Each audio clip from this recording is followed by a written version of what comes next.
USPS or any other mail service was out of the question. The load was too big. The plane was out of the question as well. The flight was too long. And other shippers were charging 2, maybe 1 point at a time if you were lucky. I had 2 very good friends who had an appliance store in Westchester.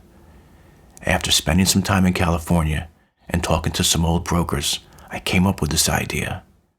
I would ship the units inside of brand new refrigerators. One piece of information that always stood out to me was a thing called the density report, or density reading. When trucks would get checked at certain weigh stations in certain cities, they would go through an X-ray to see if the cargo was abnormal or overly dense.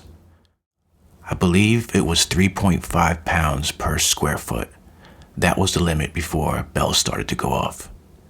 So the refrigerator idea was perfect.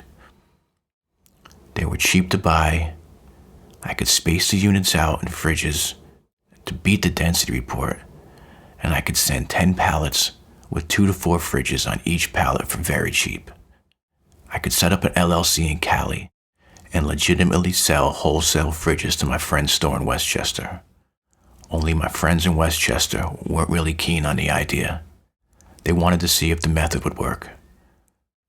So that week I went back to Cali and I bought a couple new fridges and I sent 2 test loads out.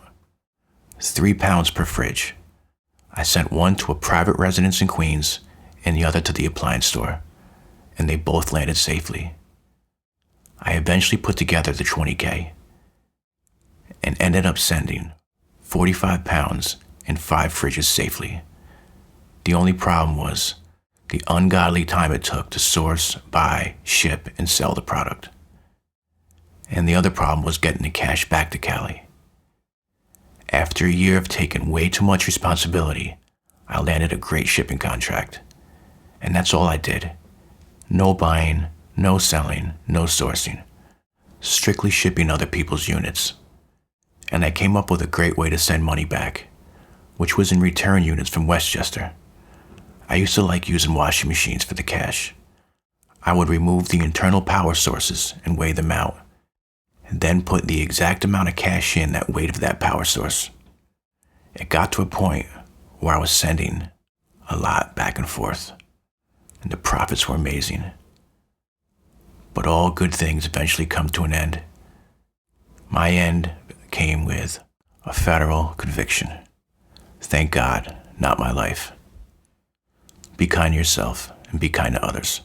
And thank you for listening to me, and take care.